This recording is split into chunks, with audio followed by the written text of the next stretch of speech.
అనంత కరుణామయుడు అపార కృపాశీలుడైన అల్లాహ్ పేరుతో ప్రారంభిస్తున్నాను. సూర అల్-ఫతహ్ ప్రవేశిక నుంచి 10వ ఆయత్ వరకు 1 వరకు.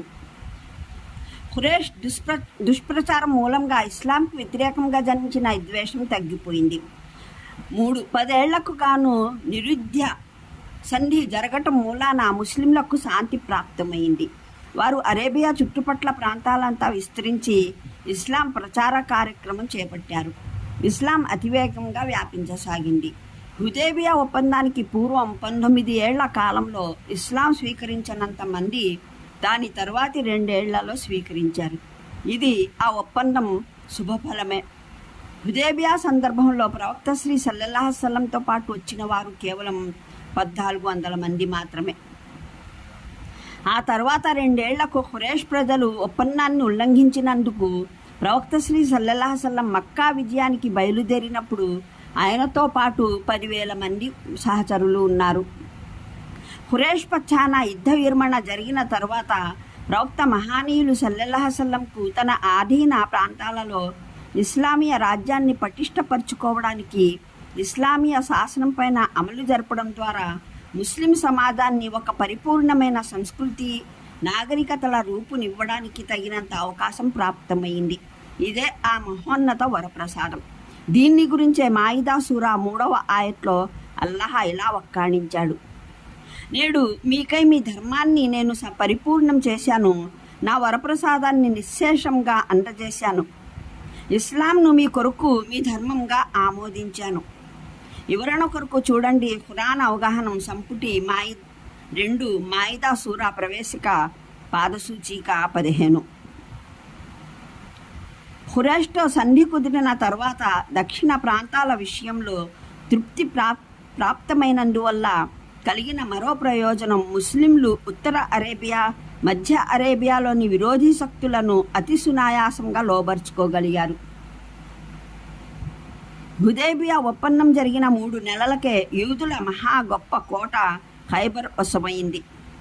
దాని తర్వాత ఫదహ్, వాది అల్ హురా, తైమా, తబూక్ వంటి యూదు జనావాసాలు ఇస్లాం ఆధీనంలోకి రాసాగాయి.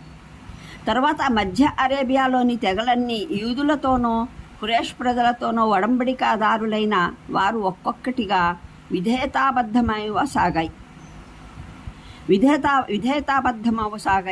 ఈ విధంగా హుదైబియా ఒప్పందం 2 ఏళ్ల లోపునే అరేబియాలో శక్తి సంతులనాన్ని పూర్తిగా మార్చివేసింది. ఖురేష్ ముష్రికుల శక్తి అణిగిపోయింది. ఇస్లాం ఆధిక్యత సునిశ్చితమైపోయింది. ముస్లింలకు ఈ సంధి వల్ల కలిగిన శుభ ప్రయోజనాలు ఇవి. దీన్ని వారు తమ పరాజయంగాను, ఖురేష్ ప్రజలేమో తమ విజయంగాను భావించేవారు. అన్నింటికన్నా ముస్లింలకు ఈ సంధిలో అసహనమైన విషయం ఖురేష్కు విజయం అనిపించిన విషయం. మక్కా నుండి పారిపోయి మదీనా వెళ్ళిపోయే వారిని తిరిగి పంపించి వేయడం, మదీనా నుండి పారిపోయి మక్కా వెళ్లే వారిని తిరిగి పంపకపోవడం. కానీ కొంతకాలం గడవకముందే ఈ వ్యవహారం కూడా ఖురేష్కు తిప్పికొట్టింది. ప్రవక్త మహానీయుల దూరదృష్టి ఏ ఫలితాలను ఊహించి ఈ షరతుకు అంగీకరించిందో అనుభవం ద్వారానే తెలిసింది. ఒప్పందం జరిగిన కొన్నాళ్లకే మక్కా నుండి ఒక ముస్లిం వ్యక్తి అబూ బషీర్ ఖురేష్ ఖైదు నుండి పారిపోయి మదీనా చేరుకున్నారు. ఖురేష్ ఆయన్ని తిరిగి పంపమని కోరారు. ప్రవక్త శ్రీ సల్లల్లాహు అలైహి వసల్లం ఒప్పందం రీత్యా ఆయన్ని నిర్బంధించడానికి మక్కా నుండి వచ్చిన వాళ్లకు అప్పచెప్పారు. కానీ మక్కా వెడుతూ దారిలో మరోసారి ఆయన వాళ్ల పట్టు నుండి తప్పించుకుని ఎర్ర సముద్రం తీరాన ఖురేష్ వాణిజ్య బృందాలు వెళ్లే దారిలో కూర్చున్నారు. ఆ తర్వాత ఖురేష్ ఖైదు నుండి పారిపోయే అవకాశం దొరికే ప్రతి ముస్లిం మదీనా వెళ్లే బదులు అబూసీర్ ఏర్పరచుకున్న మాటుకు వెళ్ళిపోసాగారు. కడకు 70 మంది అక్కడ ప్రోగయ్యారు. వారు ఖురేష్ వర్తక బృందాలపై దాడి చేయడం మొదలెట్టారు. ఇలా ఖురేష్ వర్తకుల్ని ఎనలేని ఇబ్బందులకు గురి చేశారు. కడకు ఖురేష్ స్వయంగా దైవ సందేశహరుల్ని ఆర్థించారు, వారిని మదీనాకు పిలిపించుకోమని. హుదైబియా ఒప్పందంలోని ఆ షరతు దానంతటా అదే రద్దయిపోయింది. ఈ చారిత్రక పూర్వరంగం దృష్టిలో ఉంచుకొని ఈ సూరాను పఠిస్తే దీన్ని బాగా అర్థం చేసుకునే వీలు కలుగుతుంది.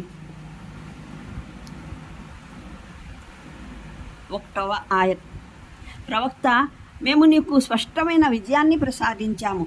తద్వారా అల్లాహ్ నీ పూర్వాపర ప్రతిలోపాన్ని మన్నించాలని, నీకు తన వరప్రసాదాన్ని పరిపూర్ణం గావించాలని, నీకు రుచిమార్గాన్ని చూపాలని, మరి నీకు బలవత్తరమైన సహాయం అందజేయాలని.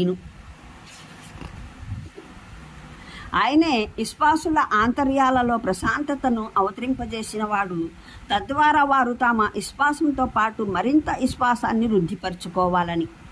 భూమి ఆకాశాలలోని సమస్త సైన్యాలు అల్లాహ్ ఆధీన సత్తాలో ఉన్నాయి. మరి ఆయన జ్ఞాన సంపన్నుడు, వివేచనాధనుడు.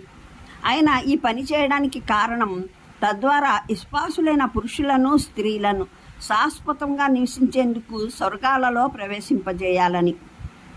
వాటి దిగువన కాలువలు పారుతుంటాయి. వారి చెడుగులను వారి నుండి దూరం చేయాలని. అల్లాహ్ దృష్టిలో మహత్తర సాఫల్యం ఇది. ఇంకా ఆ కపటులైన పురుషులను, స్త్రీలను, బహుదైవారాధకులైన పురుషులను, స్త్రీలను శిక్షించాలని. వీరు అల్లాహ్ విషయంలో దురభిప్రాయాలను ఊహించుకునేవారు. చెడుగుల చక్రంలో వారే స్వయాన పడిపోయారు. అల్లాహ్ ఆగ్రహం వారిపైన కలిగింది. ఆయన వారిని శపించాడు. వారి కొరకు నరకాన్ని పొందుపరిచాడు. అది మహాచెడ్డ నివాసం. భూమి ఆకాశాల సేనలు అల్లాహ్ ఆధీన సత్తాలోనే ఉన్నాయి. ఆయన మహాబలోపేతుడు, వివేచనా సంపన్నుడు. ప్రవక్త, మేము నిన్ను సత్యానికి సాక్ష్యం ఇచ్చేవానిగా, శుభవార్తనిచ్చేవానిగా, హెచ్చరిక చేసేవానిగా చేసి పంపాము. జనులారా, తద్వారా మీరు అల్లాహను, ఆయన సందేశహరుణ్ణి విశ్వసించాలని, ఆయనకు తోడునివ్వాలని, ఆయన ఘనతను కొనియాడాలని, ఆయన్ని గౌరవించాలని, ఉదయం సాయంత్రం ఆయన పరిశుద్ధతను కొనియాడాలని. ప్రవక్త, ఎవరైతే నీతో ప్రమాణం చేశారో వారు వాస్తవానికి అల్లాహతో ప్రమాణం చేశారు. వారి చెయ్యి మీద అల్లాహ్ చెయ్యి ఉండింది. ఇక ఎవరైతే ఈ ప్రమాణ భంగానికి ఒడిగడతాడో దాని శాస్తి స్వయంగా అతనికే జరుగుతుంది. మరి ఎవరైతే అల్లాహతో తాను చేసిన ప్రమాణాన్ని నెరవేరుస్తాడో అతనికి మహోన్నతమైన ప్రతిఫలాన్ని అల్లాహ్ అతి త్వరలో ప్రసాదించనున్నాడు. 1వ వివరణ. హుదైబియా ఒప్పందం తర్వాత ఈ విజయ శుభవార్త వినిపించినప్పుడు జనులు ఆశ్చర్యచకితులైపోయారు. ఈ సంధి ఒప్పందాన్ని విజయం అని ఎలా అనగలమని. విశ్వాసం రీత్యా అల్లాహ్ నుడివిన దాన్ని నమ్మే మాట వేరు. కానీ ఇందులో విజయమున్న కోణం ఏదీ ఎవరికీ కానరాలేదు. మహానీయ ముహమ్మద్ సల్లల్లాహు అలైహి వసల్లం ఎవరికీ కానరాలేదు. మహానీయ ఉమర్ రజీ అల్లాహు అన్హు ఈ ఆయత్ విని, దైవ ప్రవక్త, ఇదేనా విజయం అని అడిగారు. దానికి ప్రవక్త శ్రీ సల్లల్లాహు అలైహి వసల్లం అవును అని సమాధానమిచ్చారు. ఇబ్ను జరీర్ మరో సహచరులు రజీ అల్లాహలు హాజరై ఇదే ప్రశ్న అడిగారు. ఆయన ఇలా సెలవిచ్చారు, ముహమ్మద్ ప్రాణం ఎవని గుప్పెట్లో ఉందో ఆయన మీద ఒట్టు, నిస్సందేహంగా ఇది విజయమే. ముస్నద్ అహ్మదే, అబూ దావుద్. మదీనా చేరిన తర్వాత మరో మహాశయుడు తన సహచరులతో అన్నాడు, ఇదెక్కడి విజయమండి? మనల్ని దైవగృహం వెళ్లకుండా ఆపివేయడం జరిగింది. మన హుర్బానీ వంటలు సైతం ముందుకు సాగలేకపోయాయి. దైవ సందేశహరులు సల్లల్లాహు అలైహి వసల్లం హుదైబియాలోనే ఆగిపోవలసి వచ్చింది. ఈ సంధి మూలంగా మన బాధిత సోదరులు ఇద్దరిని అబూ జందల్, అబూ బషీర్ దుర్మార్గులకు అప్పగించడం జరిగింది.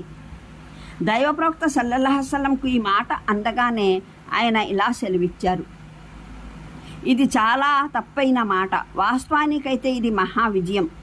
మీరు సరిగ్గా బహుదైవారాధకుల విడిది ముందు చేరారు. వారు మిమ్మల్ని మరుసటి సంవత్సరం ఉమ్రా చేయాలని ఆర్థించి తిరిగి వెళ్లేందుకు మిమ్మల్ని ఆమోదింపజేశారు. అనంత కరుణామయుడు, అపార కృపాశీలుడైన అల్లాహ్ పేరుతో ప్రారంభిస్తున్నాను. సూరా అల్ ఫతహ్ ప్రవేశిక నుంచి 10వ ఆయత్ వరకు 1 వరకు. ఖురేష్ దుష్ప్రచారం మూలంగా ఇస్లాంకి వ్యతిరేకంగా జన్మించిన విద్వేషం తగ్గిపోయింది. 10 ఏళ్లకు గాను